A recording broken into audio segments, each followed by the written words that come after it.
Ethiopia is one of Africa's most culturally diverse countries, home to over 80 ethnic groups and more than 100 languages. This diversity plays a vital role in shaping Ethiopia's social fabric and political landscape. In this debut session of Ethiopia in Focus, I will be speaking with Dr. EYOB TEKALIGN, State Minister of Finance. Dr. EYOB also serves as a member of the National Macroeconomic Committee and is an executive member of the governing Prosperity Party. Together, we'll explore Ethiopia's recent challenges and achievements as Dr. EYOB provides historical and political context to better understand the challenges confronting the current administration and the efforts being made to address them.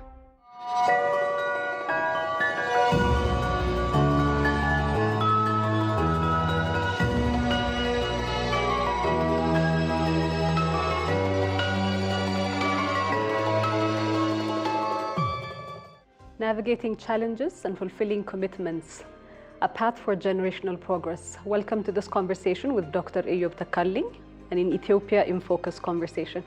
Dr. EYOB, welcome. Thank you. Just to share with you, in my perspective, I feel like the path over the past 6 years can be, in a way, defined as a sleeping giant waking up. And as we all know, probably a sleeping giant does not wake up like a ballerina in a dainty way. There's bound to be a lot of moving, there's bound to be a lot of shaking, and as a result of that, there's many positive consequences and some rough patches as a result of that awakening. And just leading up to the 5th year anniversary of the formation of the ruling party, Prosperity Party, Prime Minister Abiy Ahmed had issued a national statement which covered a lot of issues with regards to the reforms that have been undertaken in the past 6 years. And just to quote from his statement, quote unquote, "The reforms will heal the fractures of the past, redeem the present, and guide Ethiopia's journey into the future." So just to start us on our conversation, what did he mean by that? And looking at 2018 as the critical point in time for Ethiopia's modern history, where it has been a turning page, maybe if you could give us a little bit of context to some of the reforms that he mentions in the statement, as well as all the others that we've undertaken. Thank you, Belene.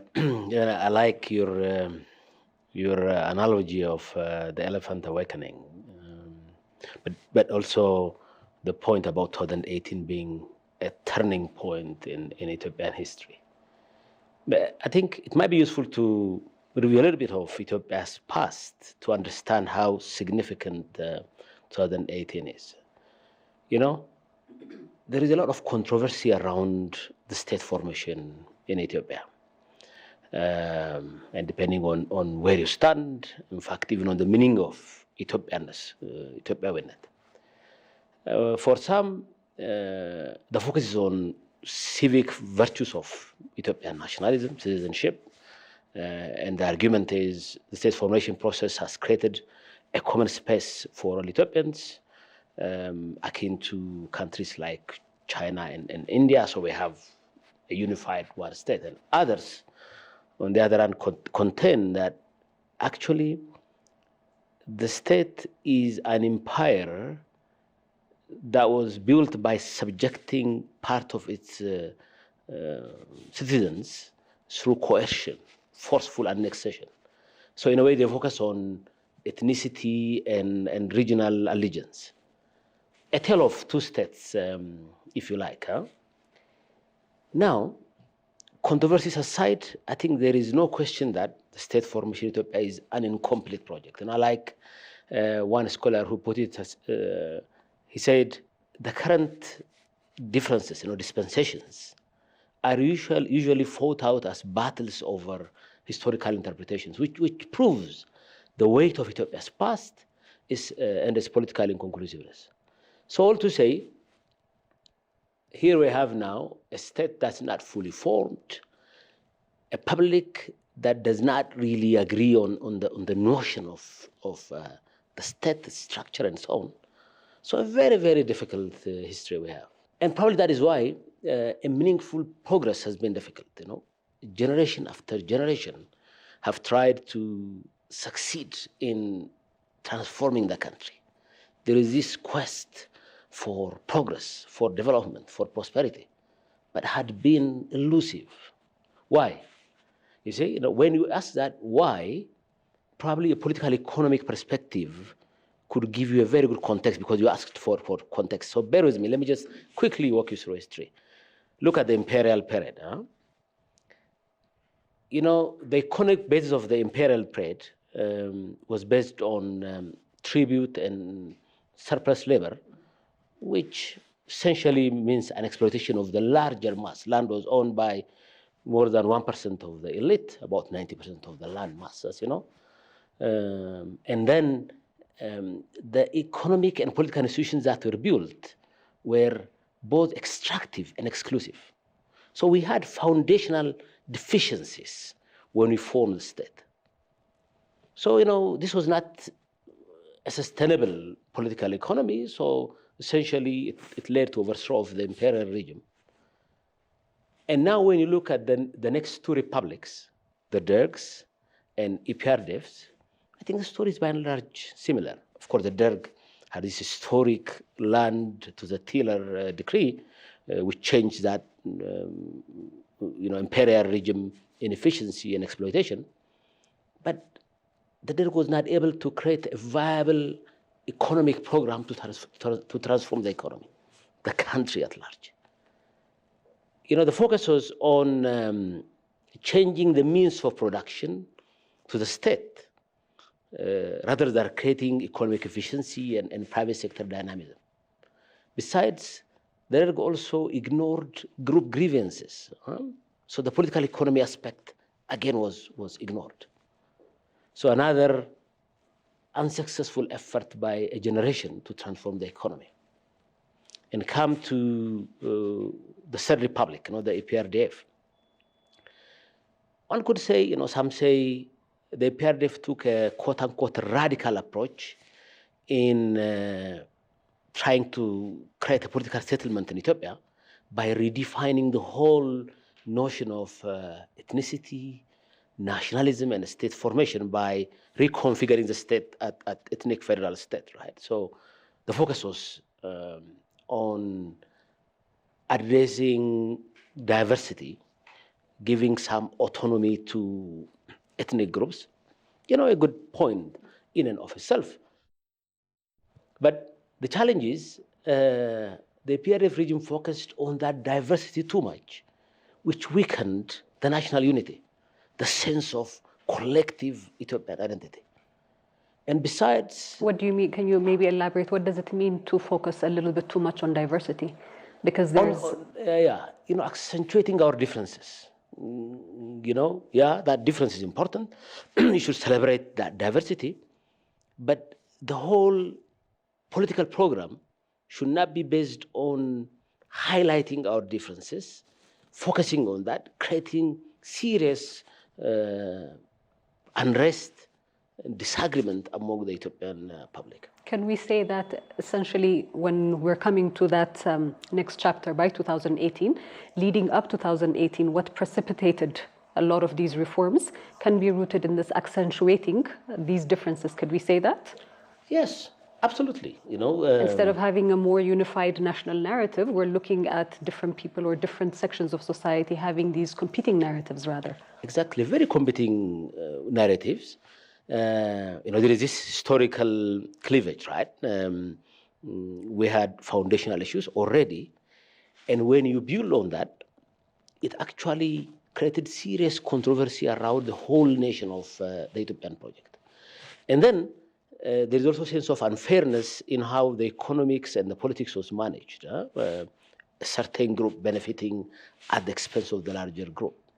So as this grievance intensified, you saw coming up 2018, significant opposition to the government, expression of grievance, a call for a change from all walks of life.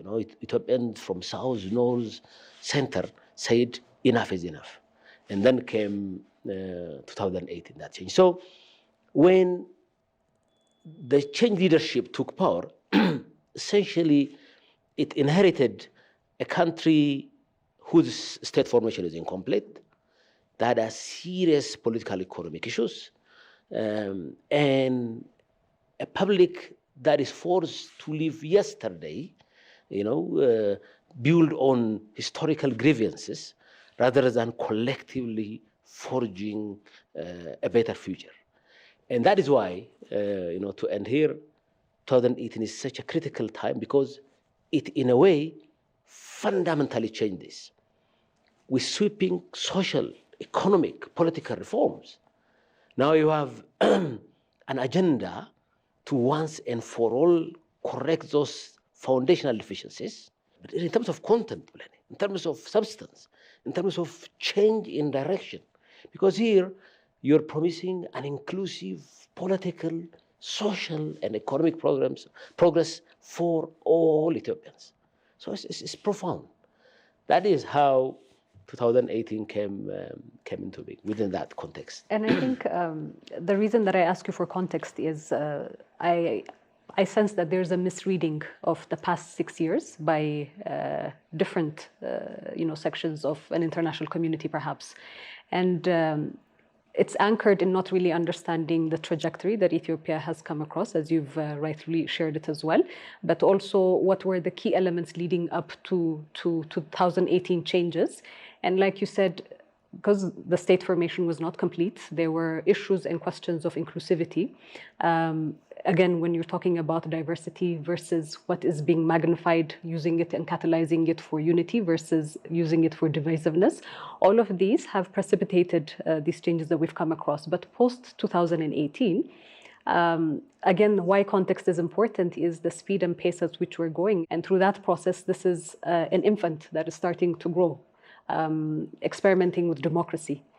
Or exploring democracy and exploring different components of what would make a cohesive state. Now that we've come to 2018, you've taken us from that context to where we're 2018. What had transpired after that? What were some of the reforms that came as a result of this turning page? Look, the reforms are sweeping and came, across every spectrum. Now, if you look at the political reform, for instance, the political reform is so deep. It's a new political culture is in the making. Maybe I could mention a couple of points here on the political reform, but one profound one for me is the establishment of the Prosperity Party. It's a watershed plan. It's so consequential. Prosperity Party is changing the political narrative, the political culture in Ethiopia by, for the first time, introducing an inclusive political agenda. They say Prosperity Party is inclusive, but I think it's an understatement. The party boasts membership across all ethnic, political, and cultural groups. More than 15 million members, as Prime Minister. Yeah, and almost all ethnic groups represented. In a country where the focus is on creating political class, pastoralist, agriculturalist, center, periphery, main, subordinate, if you like.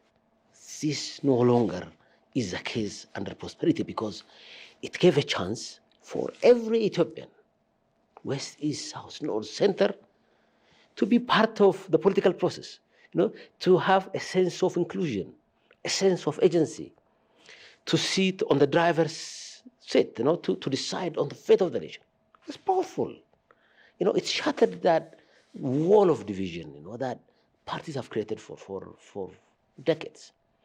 As Prime Minister Abiy was saying, Ethiopian political parties have drawn largely from foreign ideologies, and they focused on schisms. They thrive on accentuating minor differences and destroying their opponents. But look at what Prosperity Party is doing. It's changing even the vocabulary of politics. You're no longer an opponent, an enemy, but a competitive party. Look how major political party leaders are now part of government. They govern, they lead the country, And it's important to highlight inclusivity, which you started. Maybe you could extrapolate a little bit in terms of what you mean by inclusivity from periphery to the center. Who was at the periphery before and who came to the center now? The fate of this country was decided by only limited group of Ethiopians. If you look at how a PRDF was structured, for instance, there is a first class, TPLF, or the dominant force, and then there are 3 other parties that form the coalition. But the rest of the parties, this is the Somalis, Benishangul, the Afar, and so on, were called allies. Ally parties. Subordinate is not the right word, allies, but they sit as second level political class. Even on a major issues that requires collective decision, they can't vote, they can't say. At times they might observe. What Prosperity Party did was bring everyone, in the room on the decision table, and look how it has strengthened the party and the nation. We have a party leadership now from Somali. The sense of Ethiopianness, the sense of being included is such a powerful thing. It's the most peaceful region in Ethiopia, and not only for Ethiopian Somalis, but actually for the larger Somali population. It gave, in decades, they say, a sense of freedom, a sense of movement, a sense of being part of a big thing. But on that opposition thing, I want to tell you what it means for average Ethiopians. It means a national development goal is a collective enterprise. That's what that tells you, right? It's not about one party. It's about all the other parties. And this is reflected in opposition members or competing members being present in the Council of Ministers as well. Exactly, deciding, some leading the education agenda, the most important sector for the country's transformation. And a new vocabulary. I love this, fraternity, sisterhood, brotherhood. Do you understand what it means? It means you're not just a comrade, huh? You're not just a colleague. You are my sister and I'm your brother. That means we are in it together. This is our nation. This is our country. Such a departure we see in our politics that gives you confidence, now a potential to achieve a lasting political settlement, an inclusive political settlement, and agree on this nationhood, Ethiopianness, collective identity is in the making. That imagine, nationality is an imagined political exercise, right? So you should imagine that you are part of it. When we say Ethiopia, this nation, this country, unless everyone in the nation feels part of it, you cannot really have a lasting political settlement. And that is why I'm confident this time around with this change, we are going to achieve that. So leading to my second question, Dr. EYOB, you would agree that we're living in uncertain times globally. Would you agree? Absolutely. And I think 2018 marked a new chapter in Ethiopia's modern history. And globally, what ensued after 2018 has affected the entire world. Number one being the pandemic, COVID-19 pandemic, and what it meant for a lot of economies. The second one being the geopolitical rivalries that we're seeing still manifesting to this day as well, and what would mean for economic global shocks that inadvertently affect our economy as well and put other stressors. So with this as a backdrop, what would you say that new challenges that have emerged since 2018, and in what ways is the administration tackling these challenges? Look, we've seen challenge after challenge, right? I mean, they came in twos, in threes, in fours, in five the last 5-6 years. Whether it's a 25-year worst drought, COVID-19 pandemic, locust invasion, domestic instability, and then the global slowdown because of Russia-Ukraine war, and you gave a very good context about the global challenge. But how did we overcome these challenges? This is the question. I think one important thing is we've managed to build a resilient economy through the economic reform that we implemented. First, second iteration of economic reform. The leadership, the change leadership inherited an economy on the brink of complete collapse. macroeconomic imbalances, high public debt, stubborn inflation, significant public wastage, a very weakened private sector, and disgruntled public because of that sense of unfairness, economic inequality, and so on. Not only a weakened private sector, but a private sector that is looked at in a very negative light as well. Absolutely. You know, the whole idea of coalition building during the PRF regime, you know, the way the party looked at it was that the private sector is not really necessarily part of the coalition, because the argument is the private sector is rent seeker.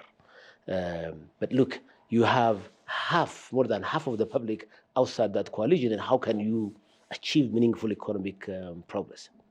So what this reform did was, one, rebalance the role of the private sector and the public sector, brought the private sector as an engine of economic growth. You know, is about 70% of bank loans now going to the private sector as opposed to going to the public sector before the reform. But also laid a strong foundation for sustainable economic growth, you know, correcting on the past mistake of focusing only on one or two sectors as source of growth. The source of growth was expanded. We invested in agriculture, manufacturing, mining, tourism, digital economy, and that started to pay off. Look at agriculture success, for instance. We've managed to increase crop production by 200 million quintals. I mean, can you imagine the significance of this? It's huge. And now Ethiopia is the #1 wheat producer in Africa. Manufacturing, we've increased our productive capacity, the utilization of productive capacity by 10 percentage points. We still need to do more, but this is quite significant. Mining, this notion of inclusive mining has changed the perception about mining. We modernized artisanal mining, but also attracted significant investment in high-scale mining tourism. I mean, you know this very well, Blania. I know you lead these projects. See how the tourism agenda became at the forefront. It looked as if it was just a wishful thinking when Prime Minister Abiy talked repeatedly about Ethiopia's tourism potential, developing tourism destinations. Let's see how Ethiopia has now become an important tourism and conference destination. This quarter, you know, the quarter that we've just concluded, events in Ethiopia, 25 more events were organized in Ethiopia compared to the same period last year. And digitization, I like this agenda. We promised that Ethiopia would go digital, and Ethiopia has actually gone digital now. You know, the amount of digital transaction we are conducting now is 9.7 trillion. It used to be about just 45 billion or so.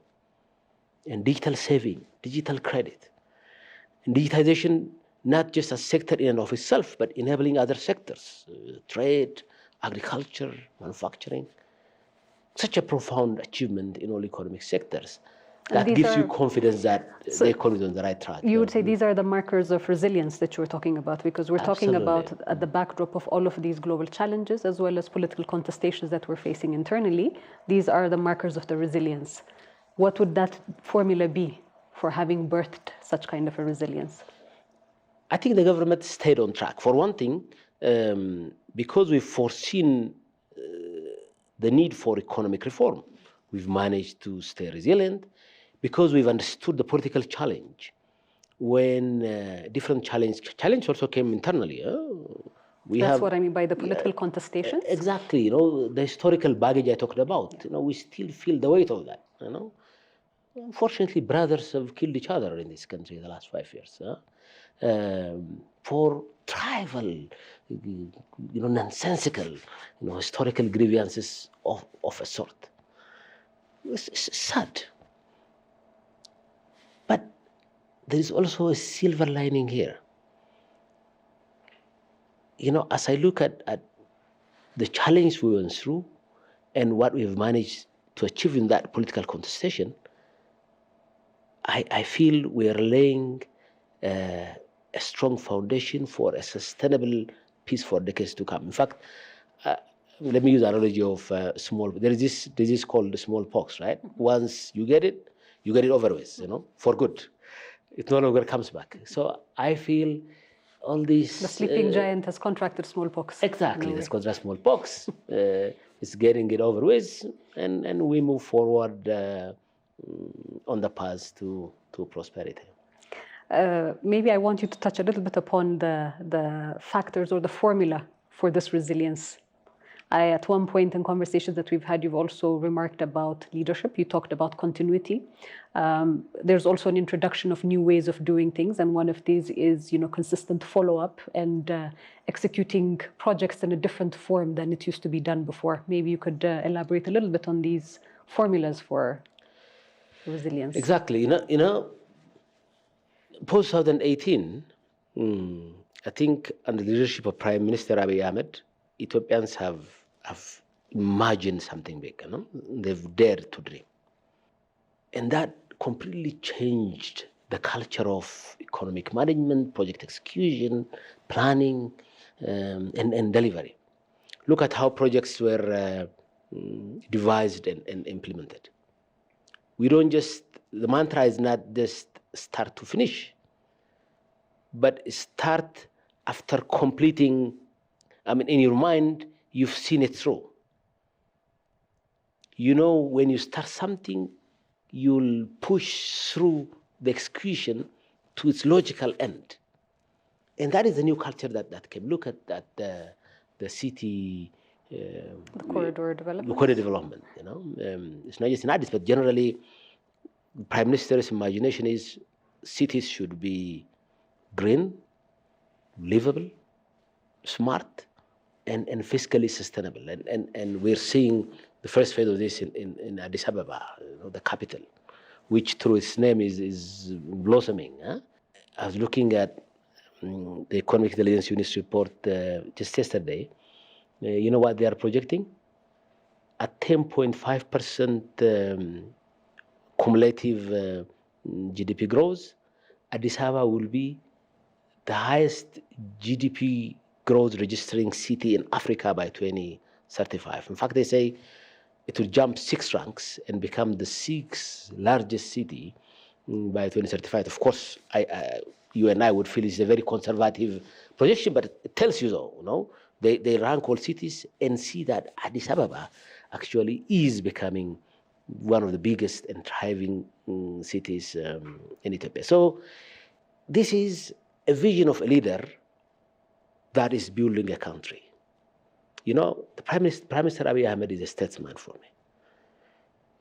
UAE had Sheikh Khalif, Singapore had Lee. You can go on. Countries had leader that taught through a national transformation project, led consistently, persistently, and carries through that vision. I think when history looks back on how Ethiopia is being managed post-2018, it will register that there was a statesman that saw, that dreamed big for the country, rallied the whole nation behind, led with strict discipline, leadership, consistent follow-up, and more importantly, with an agenda that mobilized the entire nation. Because the National Development Goal is a collective enterprise. Look at the Green Legacy, We talk about 40 billion seedlings being planted. This is impossible unless you mobilize the entire public behind this vision. So, to your point, the success of this reform is persistence, perseverance, the right kind of idea, vision, but also with strict discipline of execution.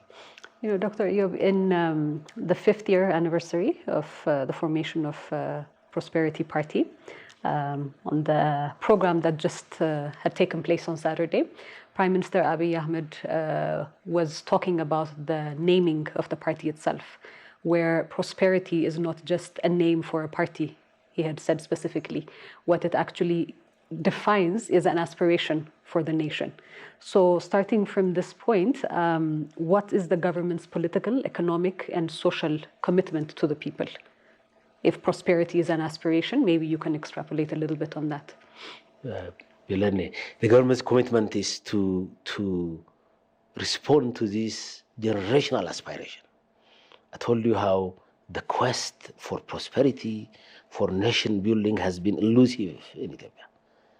The commitment is to deliver this home and to do it within one generation, in the next 2-3 decades. I hope you and I would, live long enough. Hopefully, inshallah, we'll get at least 30 more years and see this through and tell back the history of the Ethiopia's transformation. Now, the commitment by the government, let me just give you a political, social, and economic commitment briefly, if you allow me. On the political side, the commitment is to realize a lasting political settlement and create a unified, cohesive country where there is social cohesion, inclusive nation building, and a collective drive for prosperity. In a way, correct those foundational deficiencies which we've talked about by building an inclusive nation and state.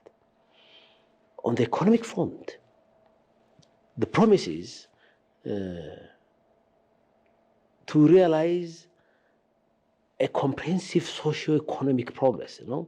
Prosperity is an aspiration. We don't look at prosperity as just an economic phenomenon. It's a multidimensional process which requires a reorientation and reorganization of the whole social and economic systems.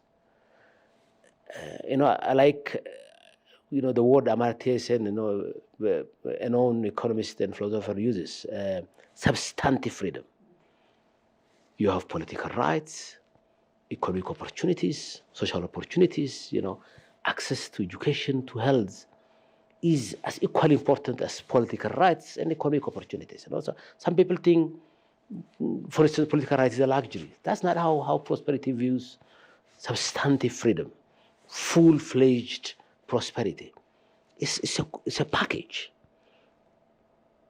Everyone in Ethiopia should be able to exercise his or her God-given capacity, unleash that capacity, fulfill his or her dreams, should have the space to thrive, to grow, to prosper. So the promise of prosperity is not just measured in terms of economic achievement. It's measured in that political liberty, in equal and fair social opportunity for all. So in a way, it's a response to that generational aspiration, and as Prime Minister Abiy rightly put it, I think it's a generational call to respond for generational aspiration. So you and I, this generation, I think there is a call for all of us to get this right this time around.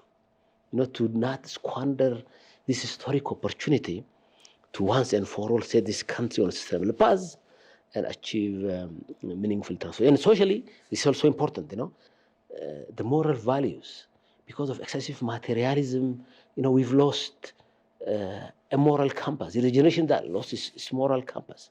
We need to reorient that generation and also make sure the next generation does not fall into that trap. That is why this focus on morality, civic education, starting from the lower grade of voluntarism has become a new norm. Because if you want to create a prosperous and harmonious society, these virtues are important. A handshake should be a handshake, Bilani. We should keep our words.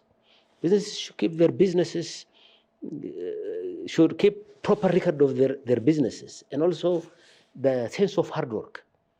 You should not be working hard when somebody is watching behind you, when watching you.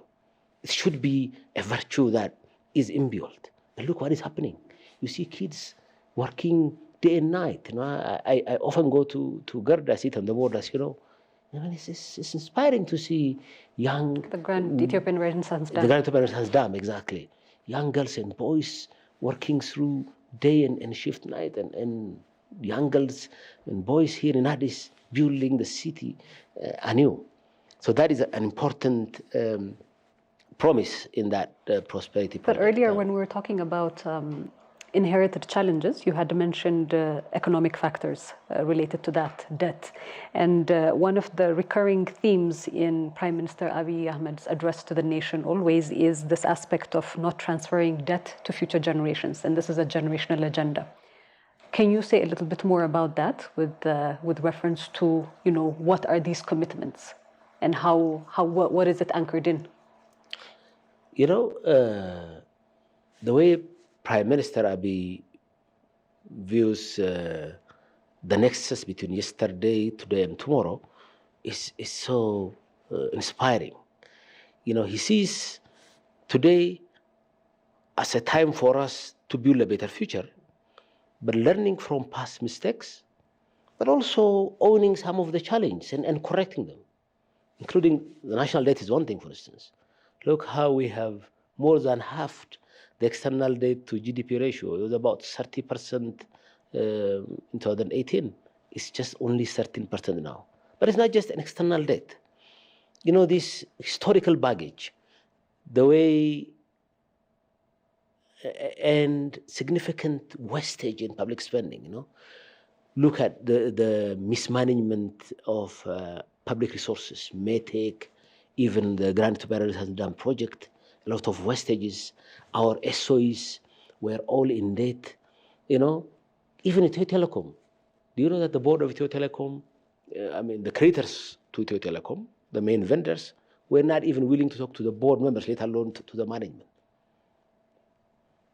What this leadership has accomplished by reforming these SOEs, not just only creating a very profitable ventures, but bringing them together by establishing a sovereign wealth fund. So you don't only pay the debt that the previous generation had accumulated, but by working hard today, you actually create asset, wealth for the next generation. See, that is how he views the connection between yesterday, today, and tomorrow. Is such a powerful thinking. And that drove everything we did, from reducing debt to creating institutions. It's very important that we talk about how we build institutions. There is a strong focus on institution building, not just dismantle them and build them anew, but as needed, reform them, strengthen them. Look at our defense and security institutions. The security sector is one area that I was going to share with you as well. Look at this, how we've managed to build a strong security posture, because we've created strong institutions and modernized them, creating domestic capability in manufacturing defense arsenals, but also the human resource of these institutions. The focus is, these are not the institutions of prosperity. Technology as well. It's technology as well, exactly. And these are not institutions that Prosperity Party owns. These are institutions of the Ethiopian people. The party will come and go, but you have to create an Ethiopian institution that lasts for generations to come. So that generational view is what is giving us confidence that what we aspire to do tomorrow is quite feasible.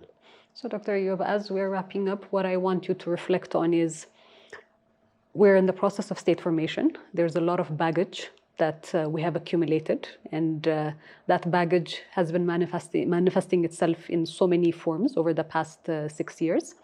There are lofty goals, the vision of inclusivity. There are tangible results in terms of, securing these reflections of inclusivity. There's prosperity goals as well. What are the overarching, areas where they are anchored in? How are we anchoring these things? Is this in the homegrown economic reform agenda? Is it in the 10-year development perspective? Where do we anchor all of these aspirations and goals? I think we do use different kind of plannings, as you said. We have an economic reform agenda, a 10-year plan, but the grand project is that vision we've set for ourselves. The big dream, a dream to transform this nation, a dream to achieve prosperity. So as we said, these are lofty goals. We're saying Ethiopia would be the top 20 biggest economy globally in the next few decades. That's what we aspire, right? We say it's going to be an African beacon of prosperity. The big aspiration. But are these goals mere wishes, or do you have strong basis to dream big is I think, an important question.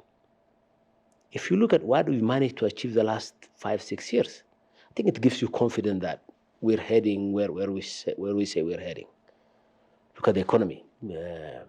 We've doubled our GDP, doubled our per capita GDP, increased revenue by threefold, more than half data, as I mentioned earlier. We've created a very dynamic agriculture sector, manufacturing sector, and so on. I think this gives you confidence that by just barely scratching the surface the last 5 years, we've seen a big result. The Prime Minister was saying, you can count these years in one finger, but many handful successes that what we've managed to achieve. So this is anchored in the works, in the reform and planning and vision that we've set for ourselves, realistic ones and cognizant of Ethiopia's reality. Look at Madamar. Madamar draws from Ethiopia's culture and social fabrics, where issues of Madamar being the concept that drove the agenda of prosperity party. The notion of solidarity, commonality, creating synergy, synergy, collective action. So that is why we're saying Ethiopia can be a success story.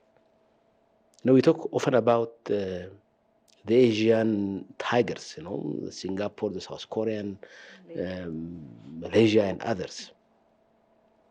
I think when history reviews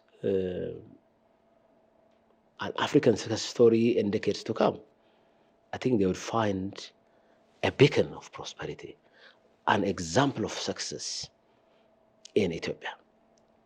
And this is, I'm really passionate about this, I tell you, because I could almost see it coming. And when we refer back to the spirit, when history refers back to the spirit, I think they would find out that this was a turning point. This was a time when Ethiopians, under the leadership of its statesman, Prime Minister Abiy Ahmed, have come together and said, let's build a nation. Let's build a nation that works for all of us. Let's pull ourselves together rather than skirmishes here and there on tribal issues, quibbling over unnecessary historic interpretations. Let's join hands and build a strong and prosperous nation. So, Belene, I'm confident, but not just confident, but I know for sure that Ethiopia will make it. And I'm so glad that we are part of this process of transforming the nation and creating a prosperous, harmonious nation that works for all Ethiopians. So, success story in Africa is underway. Absolutely. In terms of disinformation, misinformation about Ethiopia, I think over the past 6 years, what we've seen with a lot of the opening up, particularly, having access to the internet as well, it has been a double-edged sword. There is, the positive side to it, which is our communities are, the digital penetration in terms of communities is pretty strong. But at the same time, it has also exposed us to a lot of misinformation and disinformation. What is that one thing that you would like to clarify related to that? We live in a post-reality world. It's a very, very difficult world we live in.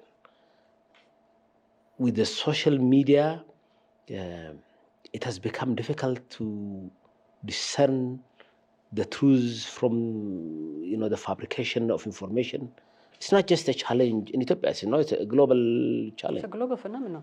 Exactly. I mean, you've seen speeches made in AI as if somebody has said the thing that they've never said.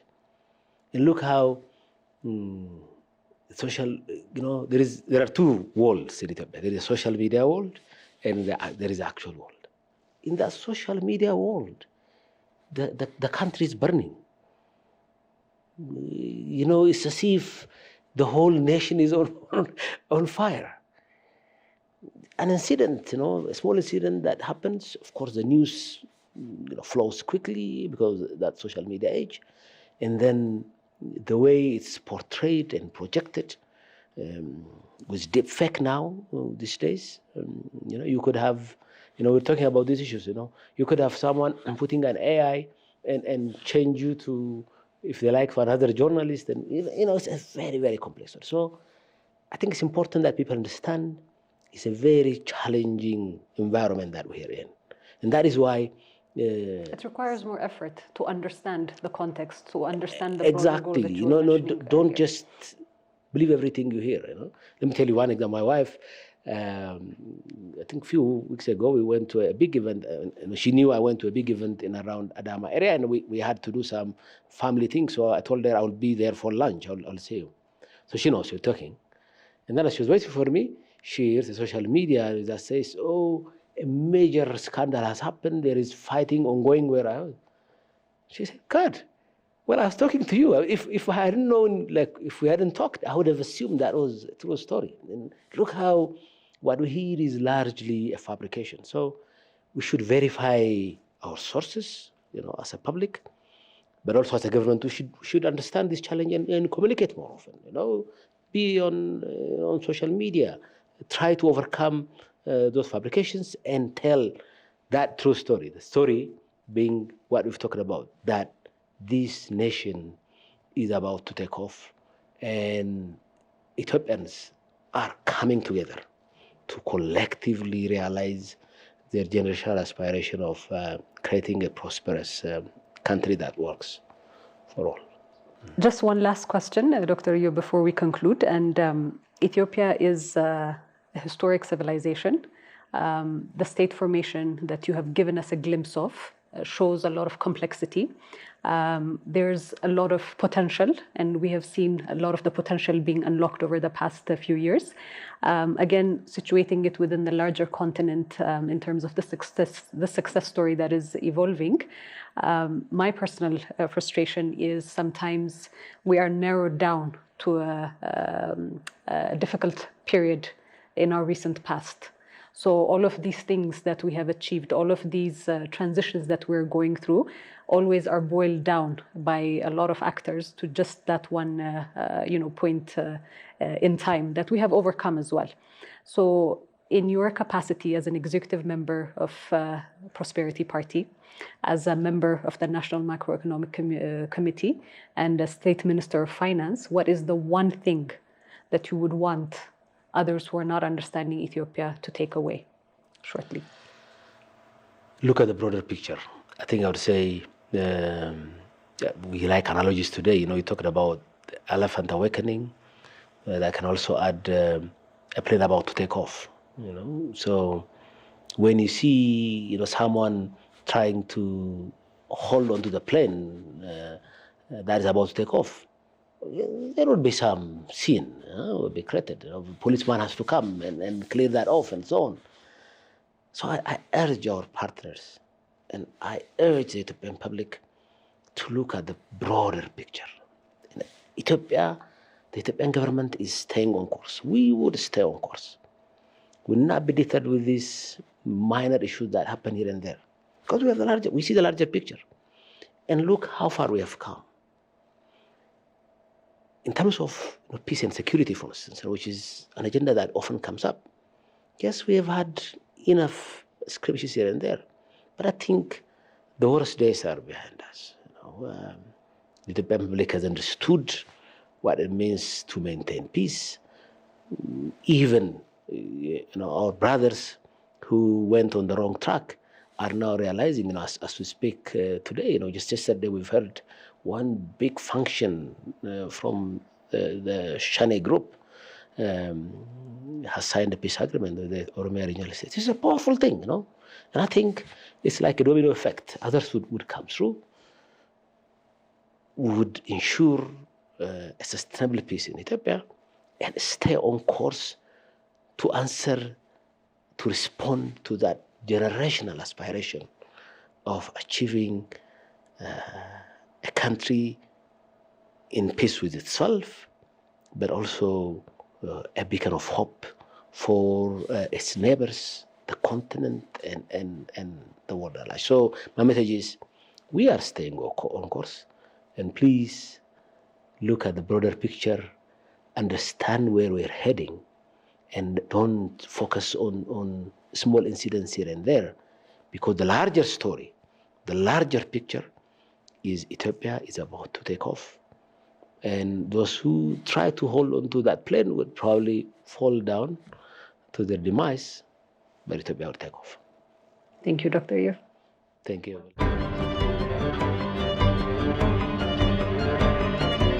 What are you hopeful with the new trajectory that Ethiopia is on?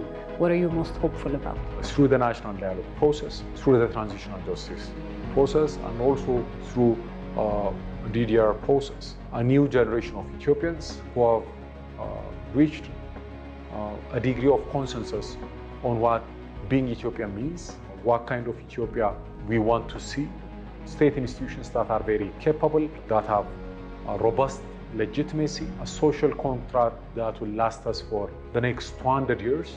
I hope that we are in the process of building these things.